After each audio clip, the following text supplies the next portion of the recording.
ఎట్టకేలకు లీగ్ దశ ఆఖరి మ్యాచ్లో విజయంతో పంజాబ్ కింగ్స్ ఊపిరి పీల్చుకుంది. వరుసగా 6 ఓటములతో ప్లే ఆఫ్స్ అవకాశాలు సంక్లిష్టంగా మారిన వేళ లక్నో సూపర్ జెయింట్స్ పై భారీ విజయం సాధించింది.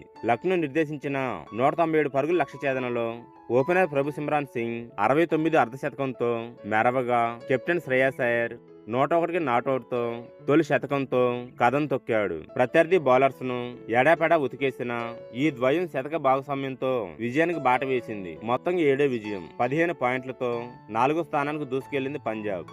వీడియోను చూసే ముందు చిన్న రిక్వెస్ట్ అండి, వీడియోను లైక్ చేసి మీ సపోర్ట్ ని తెలియజేయండి. మొదటిసారి మన ఛానల్ ను చూస్తున్నట్లయితే సబ్స్క్రైబ్ చేసుకుని పక్కనే ఉన్న బెల్ ఐకాన్ ని ఆన్ చేసుకోండి.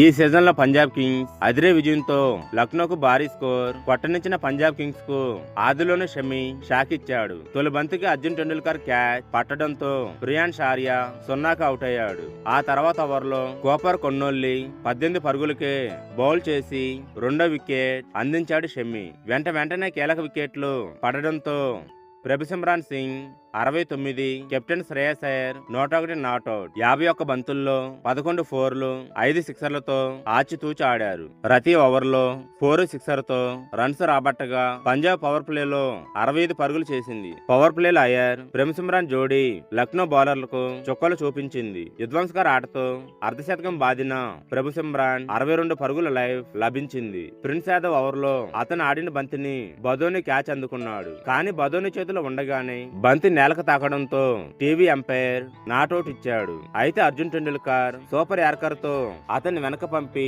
140 పరుగుల భాగస్వామ్యాన్ని విడదీశాడు. ఆ తర్వాత సూర్యాన్ షెడ్జే 9కి నాట్అవుట్ తో అయ్యర్ కి తోడుగా జట్టును గెలిపించాడు. విజయానికి 3 పరుగులు అవసరం అవ్వగా సిక్సర్ బాదిన అయ్యర్ సెంచరీ పూర్తి చేసుకోగా 7 వికెట్ల తేడాతో నెగ్గిన పంజాబ్ ప్లే ఆఫ్స్ రేస్ లో నిలిచింది. ప్లే ఆఫ్స్ రేస్ లో లేని లక్నో సూపర్ జెయింట్స్ భారీ స్కోరుతో పంజాబ్ కింగ్స్ కు సవాల్ విసిరింది.